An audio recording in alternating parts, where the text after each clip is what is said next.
हमारी आने वाली वीडियो से बाखबर रहने के लिए हमारे चैनल को सब्सक्राइब करने के बाद बेल आइकन पर क्लिक करना मत भूलिएगा। बिस्मिल्लाहिर्रहमानिर्रहीम। Dear students, welcome to IT series tutor channel. अपने इस वीडियो में हम आईटी सीरीज की तरफ से आईसीएस पार्ट 2 के लिए पब्लिश करदा बुक के chapter number 9 elements of C language के topics relational operators and relational expression को कवर करेंगे। तो आइए अपने लेक्चर का बाकायदा आगाज करते हैं। और डियर स्टूडेंट्स, हम शुरुआत करते हैं रिलेशनल ऑपरेटर्स से कि रिलेशनल ऑपरेटर्स क्या होते हैं। इससे पहले हम अरिथमेटिक ऑपरेटर्स पे बात कर चुके हैं और हमने बात की थी कि अरिथमेटिक ऑपरेटर्स वो सिंबल्स हैं जिनकी मदद से हम अपने डाटा पर अरिथमेटिक या मैथमेटिकल ऑपरेशंस परफॉर्म कर सकते हैं। बिल्कुल इसी तरह से डियर स्टूडेंट्स, रिलेशनल ऑपरेटर्स भी सिंबल्स ही हैं, लेकिन फर्क सिर्फ ये है कि रिलेशनल ऑपरेटर्स इस्तेमाल किए जाते हैं जब आप किसी प्रोग्राम में कोई कंडीशन यूज करना चाहते हैं, कोई शर्त इंपोज करना चाहते हैं, और वो कंडीशन ट्रू भी हो सकती है और फॉल्स भी हो सकती है। एक्चुअली कंडीशंस की बेस पे आप ज्यादा पावरफुल प्रोग्राम्स बना सकते हैं। आपकी कंडीशन ट्रू हो तो आप एक सेट ऑफ स्टेटमेंट को एग्जीक्यूट कर सकते हैं, अगर कंडीशन कोई फॉल्स हो जाए तो कोई दूसरी सेट ऑफ स्टेटमेंट्स को एग्जीक्यूट कर सकते हैं, जो कि आपके प्रोग्रामिंग में आपको ज्यादा पावर प्रोवाइड करता है। तो डियर स्टूडेंट्स, कंडीशन एक ऐसी एक्सप्रेशन है जो कि ट्रू भी हो सकती है और फॉल्स भी हो सकती है, जैसा मैंने अभी आपसे कहा। तो अगर ये ट्रू हो तो डिजिट 1 से रिप्रेजेंट की जाती है, और अगर ये फॉल्स हो तो इसे 0 से रिप्रेजेंट किया जाता है। डियर स्टूडेंट्स, अगर हम एग्जांपल की बात करें तो grade is greater than 60 is a condition. यहाँ पे ग्रेड एक वेरिएबल का नाम हो सकता है, और यहाँ पे आप देख रहे हैं कि हमारे पास ग्रेटर देन का सिंबल है और आगे 60 है। तो एक्चुअली ये कंडीशन क्या इंपोज हो रही है? यहाँ पे कंडीशन ये है कि अगर ग्रेड नाम के वेरिएबल में मौजूद वैल्यू 60 से ज्यादा हो। अब ये डिपेंड करता है कि ग्रेड नाम के वेरिएबल में क्या वैल्यू मौजूद है। अगर वो वैल्यू 60 से ज्यादा होगी तो फिर आपका ये कंडीशन ट्रू हो जाएगी, अदरवाइज ये कंडीशन फॉल्स हो जाएगी।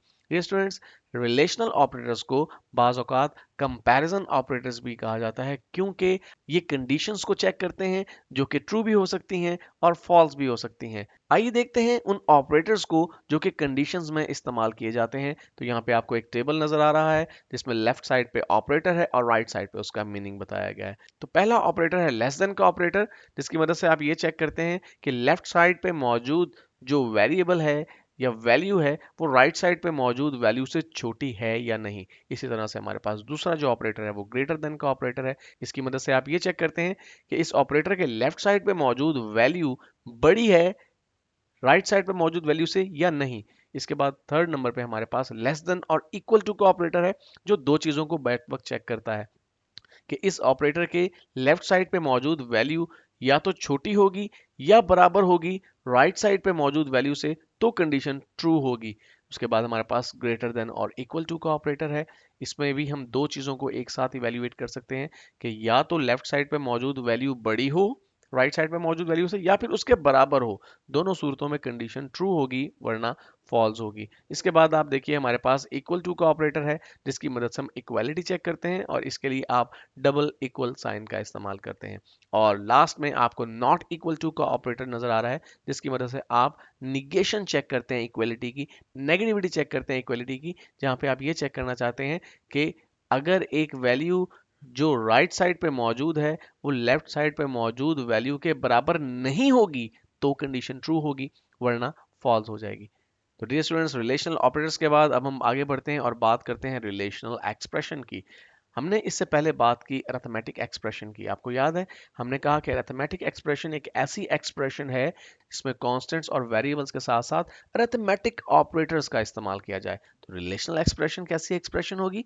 एक ऐसी expression, a type of expression that consists of constants, variables and relational operators is called relational expression.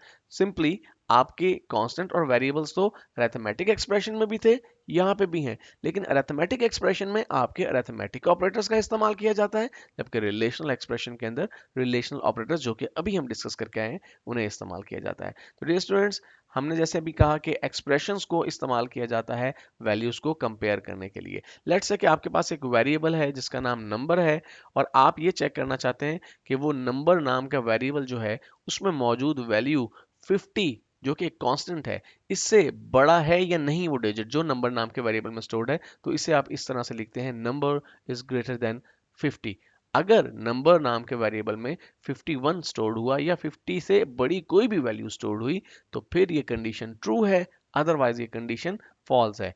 तो डियर स्टूडेंट्स, जैसा भी हमने आपसे कहा कि जो रिलेशनल एक्सप्रेशन है वो हमेशा ट्रू या फॉल्स की सूरत में कंक्लूड होती हैं, जबकि अरिथमेटिक एक्सप्रेशंस में एक सिंगल वैल्यू कैलकुलेट होती है, जबकि रिलेशनल एक्सप्रेशंस के अंदर आपका ट्रू या फॉल्स आउटकम की सूरत में आपके सामने आता है। अगर हम एग्जांपल्स की बात करें रिलेशनल एक्सप्रेशन की, तो फर्ज कीजिए कि आपका एक वेरिएबल a है जिसमें वैल्यू 10 स्टोर्ड है और आपका एक वेरिएबल b है जिसमें वैल्यू 5 स्टोर्ड है। तो अगर हम डिफरेंट रिलेशनल ऑपरेटर्स का इस्तेमाल करें तो a is greater than b, अब a में 10 है और b में 5 है, तो ये कंडीशन ट्रू हो जाएगी, इसका जो रिजल्ट आएगा वो ट्रू आएगा।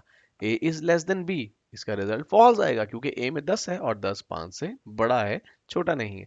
a इज लेस देन और इक्वल टू b, इसका रिजल्ट भी फॉल्स आएगा क्योंकि a ना तो b से छोटा है और ना ही b के बराबर है। अब a इज ग्रेटर देन और इक्वल टू b, इसका रिजल्ट ट्रू आएगा क्योंकि a b के बराबर तो नहीं है लेकिन a b से बड़ा जरूर है। इसके बाद अगर हम चेक करें कि a is equal to b तो इसका रिजल्ट फॉल्स आएगा क्योंकि a b के बराबर नहीं है। और लास्ट में अगर हम ये चेक करें a is not equal to b तो इसका रिजल्ट आएगा ट्रू क्योंकि a वाकई b के बराबर नहीं है।